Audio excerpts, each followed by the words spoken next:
We're talking now to Marilyn Linstead, formerly Medill, about her life near the Fad. So Marilyn, would you like to give us your name, please? My name is Marilyn Linstead. I'm formerly Medill. My parents were Jesse Lindsay and Morgan Medill. And I'm 65 years old. Terrific. Would you like to tell me where your family lives now? Right now, I live on the 6th line at Lot 30, Concession 7, and this is where my grandparents bought in November of 1891. They purchased the farm for $3,000. They were married December 2nd, 1891, and the barn was built that year so they could house the cattle, horses, pigs, whatever else that they had in the barn. When did your family settle in or near Ballinafat community as pioneers? About what time? Well, my grandfather, he grew up in Erin Township, just south of the bell tower, which would be, I would say, maybe a mile south of Highway 24 on the west side of the road. And my grandmother grew up on what is now called Scottsdale Farm. Her brother, who the farm was left to by his parents, sold it to the Bennetts.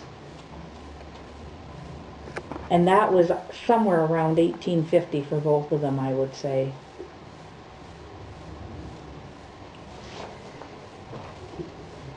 Do you or any of your relatives still live in the area? I still live actually on the farm. We did sell the farm 3 years ago, but we had a lot of our own for many years. We built in 1967. We built our home on a lot there that was given to me by my mother, and we still have that lot now. So I'm still really on the family farm, part of it. What kind of work did your family do when they first settled? Like on the farm, or did they work off the farm, or? They were farmers. They were farmers? What kind of farmers? Were they grain farmers or mixed farming? Mixed farming? Yeah. Animals and grain? Yeah. My grandfather, Lindsay, was big into the horses, which carried on to his son, Dave Lindsay, who had a lot of prize-winning race horses.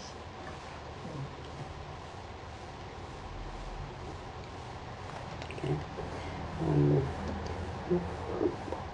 Do you know where your family originated from? In what community or what country? Okay, the Lindsays came from Fermanagh Township in Ireland, and the Cooks were from Antrim and Leitrim. With the Cooks there was also Clarks, and they were also from that same area of Antrim and Leitrim in Ireland. So what do you consider yourself nationally now? Canadian of Irish descent. Terrific, thank you. Was this community predominantly Scottish originally? Was it Protestant? It was mixed. Mixed. Yeah, there was Irish, Scottish, English.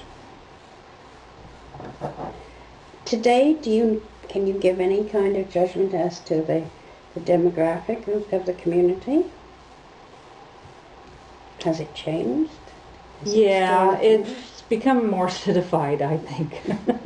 It's not what it used to be, because everything surrounded the church really, and things going on at the community center, and the farmers helped farmers all the time. Now everybody seems to be for themselves, I feel. Of course, both husband and wife are usually working, so they don't have the time. Do you find that you don't get to know them, so there isn't a connection?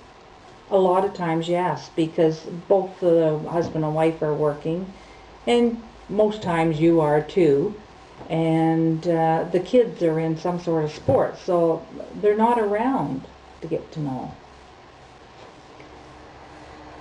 Did you know about Sandy McKay or the Fallbrook Farm or any of the McKays before today?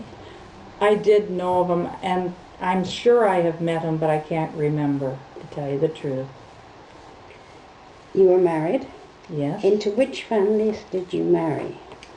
I married my childhood sweetheart, Del Linstead. We've been married 46 years. He grew up in a community called Rockside, which is on the 5th line west of Caledon, just off a baseline. And they had a farm there, which they moved to in 1944 from Richmond Hill. How did you meet your husband? It was actually through this church, because there was young peoples here, and it was a 3-point charge. There was Churchill, Balnafad, and Melville. And Del went to Melville United Church, and I, of course, went to Balnafad, and we would meet here at meetings, and I met him through there. Okay. Can you tell me what children you have and their ages? I have a boy and a girl. My boy's 36 and my daughter's 38. Are they settled down in Balnafad or somewhere else? No. Well, Lori is. She still lives with us. She has a slight learning disability with a hearing impairment as well, and she lives with us and works at Swiss Chalet in Georgetown as a dishwasher. And our son lives in Barrie with his family, and he works for Shell Canada, and he travels quite extensively across Canada. Do you have any grandchildren? 2, a boy and a girl. Boy 5 and a girl 3.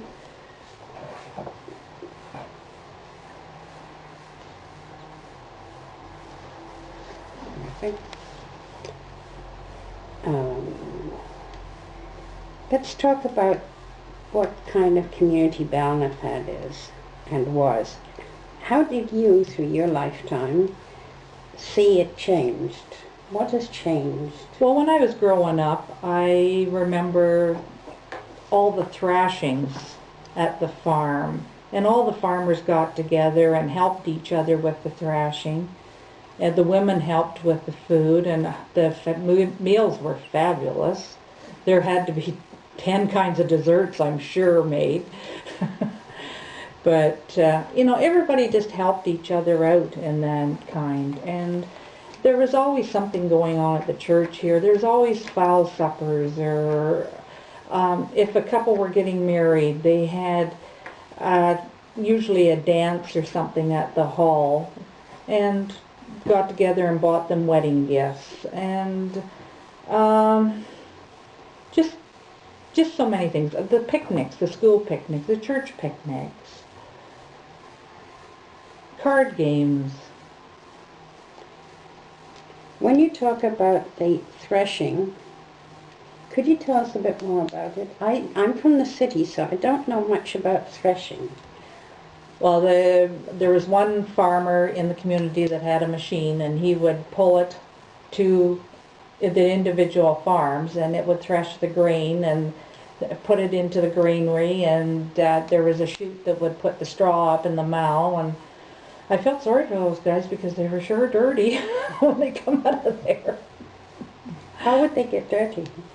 Oh, the dust from all the grain because it's so dry. You'd be up in the mow tramping it down, and the straw would be coming in on top of them. That's right, and the grain, of course, somebody'd be in the granary trying to make sure that it wasn't getting too full in one pot, because they would have different sections in the granary. At least ours did anyway. What's a granary? To hold the grain. Could you describe it to us? Well, everybody's place is probably a little different, but ours was, trying to think how big it would be.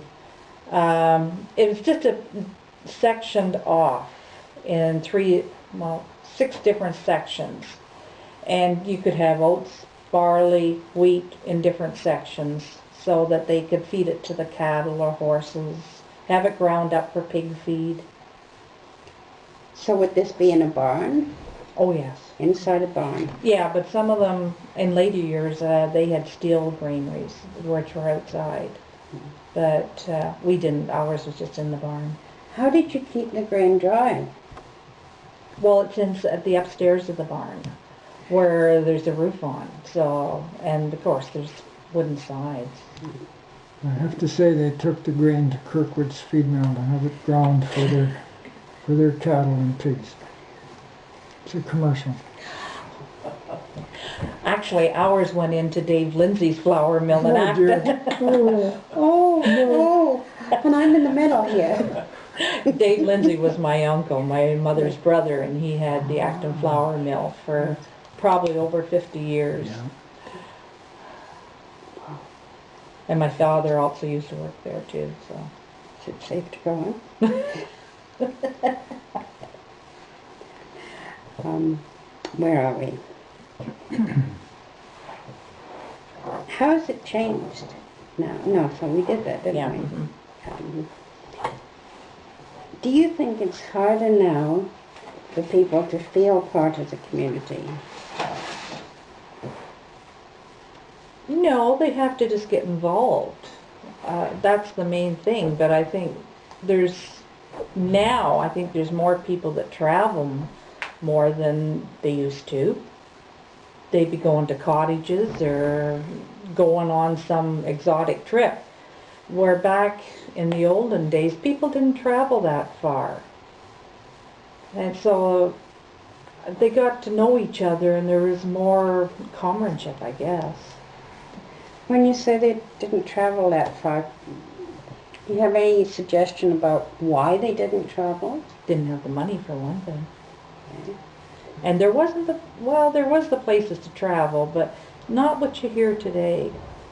Because I remember myself, Dad's family are in Mount Albert, and we'd only go there maybe 3 times a year, 4 times a year to see his sister, because it was like an hour and a half drive with the car at that point. And that was a big thing to do at that time.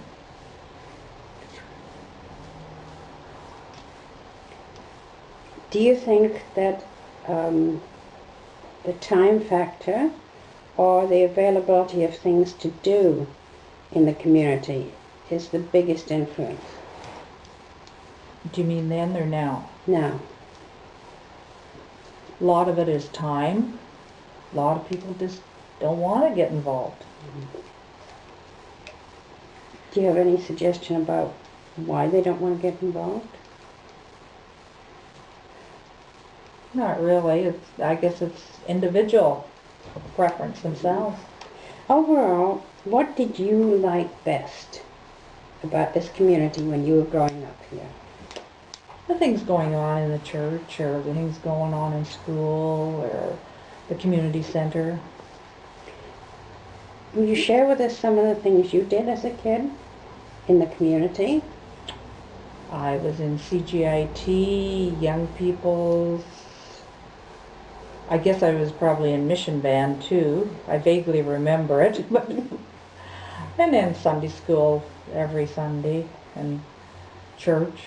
Well, at that time, yeah, I guess I would be upstairs in church, because I think at that time they had a separate Sunday school first and then church afterwards. And I was in the choir for a bit. So you had a pretty active social life then? Just on weekends. Oh, did all these things take place on weekends?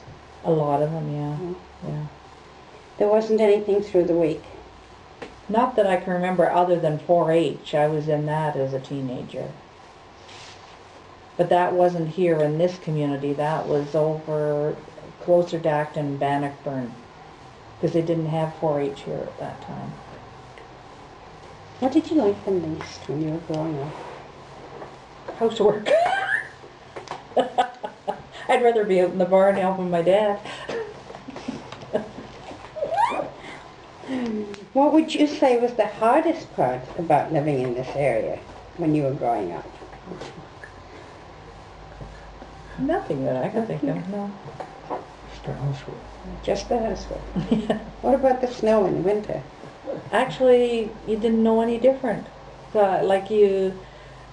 We had hard winters then, and the snow would pile up, but we didn't have the snow clearing equipment, so you dealt with it. That's all you did. Now think carefully. Do you have any funny stories about life in the community that you're prepared to share with us? Not really. The only thing I had thought of, and I don't know how many people even know about it, but in 1942 there was a plane crash just up the road. And Mom and Dad were in the granary. Apparently it was foggy that day. And they heard the plane very low, and then they heard it crash. So they went running up the road, which would have been, I would say, a quarter of a mile, yelling to see if the person would answer back. And I guess he finally did, and they found where the plane was, which was really halfway between the 6th line and the 5th line where it crashed. And they got there, and it turned out to be, I don't know his first name, I know his last name was Gregory, and his parents owned the Roxy Theater in Acton, and he had crashed. So Mom stayed with him and helped him at the site, and Dad ran home and phoned for the doctor and ambulance. And of course at that time it took a long time for it to come, and when they did come they rushed him to, I believe he went to Guelph Hospital, and from there to Hamilton, and he succumbed to his injuries from that. But I remember my grandfather taking me up to the crash site, showing me the plane, and at that time I would be probably 5 or 6, maybe 7, and the wreckage was still there, but you'd never find it now because the trees have just all grown up all around it. And I know vaguely where it is, but there's no way I could find it. And it's not our property anymore anyway, so I couldn't go in there. It used to be at one time. Was it just a little plane? I think it was a two-seater. I think. I don't really know. Of course, you see, that'd be 1942, so I don't really know what planes would be like then.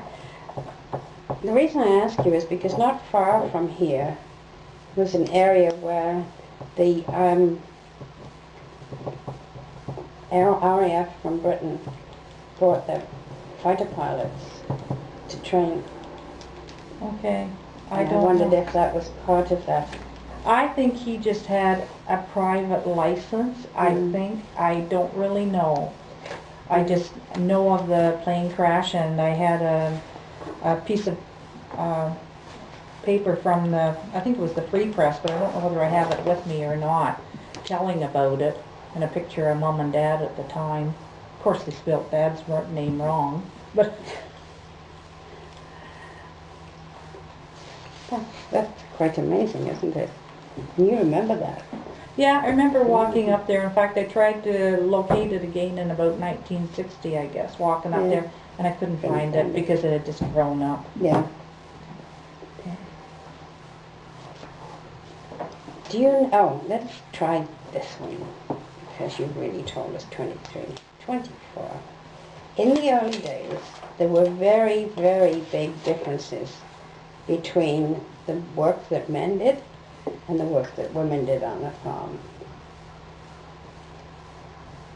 How did you see the differences between work, the separation of the labor that had to go into making a living on the farm? Who did what? In my family, I know Mom did cleaning and cooking, but then my grandparents lived with us too, so Grandma did a lot when she could, and Mom was out in the barn a lot helping Dad with stuff, being the milking, feeding the cattle, feeding the pigs, the horses, helping clean out. She'd be out probably helping haying too. We didn't have the modern equipment at that time either. Did they milk by hand? Oh yeah. Right up till they sold the cattle, they milked by hand, never by machine.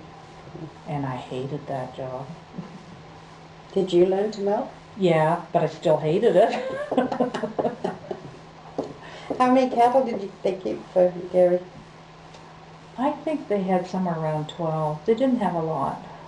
They sold the cream to the Acton Creamery, and the milk was, well, we had some for ourselves, and the rest was fed to the pigs. Did you make butter? I don't think they did. I don't remember them making butter.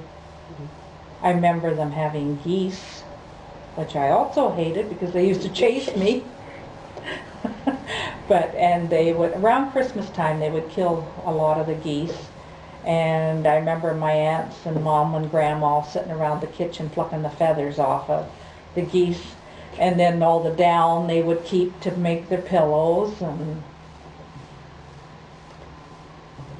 Okay. Today, do you know if any people still making a living from farming?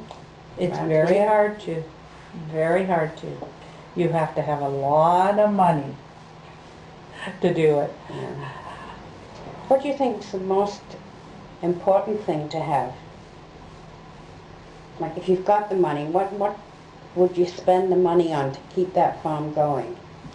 You'd have to buy all kinds of machinery, and the machinery is so expensive. Either that or lease it. And the price of machinery these days is just out of this world, what you'd have to pay for one. And even to buy a farm now, and you can't just do it on 100 acres. You have to have like 500-600 acres or maybe more to do it. So you have to have an awful lot of property to make a living on it, and good machinery too. And it's costly to repair them. Right now we've had to take our tractor in to get fixed, and I imagine it's going to be quite a nice hefty bill for it. And it's like 30 years old, this tractor.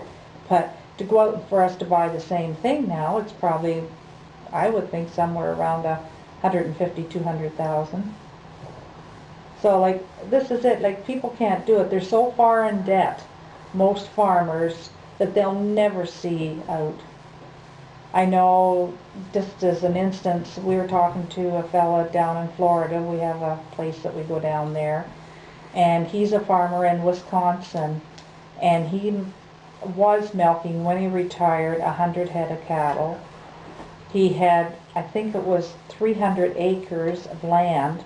His son has now taken over. He's got something like 200 cattle or maybe 300 cattle he's milking, and a lot more land, and he's gone out and he's leased all kinds of equipment. And he told his father, he says, I'll never ever be out of debt in my lifetime. And that's the story of a lot of farmers. And the Canadian farmer doesn't get subsidized like the American or the European farmers. That's not a very positive outlook for somebody wanting to go into that. No, there isn't. That's why a lot of them don't want to, because they can have a better life by just working off the farm and having a job that they might get a pension from. They can retire hopefully at 65 and enjoy themselves. What will happen when there are no more farms? And you got a problem. What do you think the reasons were for people leaving Balnafad? Probably jobs. A lot of the jobs now are centered around the big cities, Toronto, Mississauga, many of the other bigger cities around the country too. So they don't want to travel because it's costly to travel. And the time. Why have so many new people come into the community? They're wanting to get away from the cities. They don't care about the driving anymore, I guess, and they like the tranquil, I guess, country atmosphere, except that when they get here, then they want to change it to things the way the city is and have their way of things being done. Okay, if we give you whatever money it would take, whatever time, how would you improve the community? What do you think should be done? I really don't know. There's really nothing that I can see, but I'm sure other people would think that there's things that could be done. I mean, they've already got a sports field here. They've got a church, but a great many, well, I would say 90% of them don't come here at all. a lot, as I said though, a lot of them are working. And because now a lot of stores are open on Sundays, people have to work those days. So, and then maybe their family's far away, so maybe they want to go see their family, or their kids are in sports. You have given a lot to the community over the years. How has the community given back to you and enriched your life? I can't really say, to tell you the truth. I guess just through the church, friendship. Is there any other story or anecdote or anything else you would like to add? Any photo, any special photo you want to show? I didn't bring any with me, actually. I don't know whether I've got anything on Mom in here or not. I'll have to take a look and see. Thank you very much, Mel. Okay.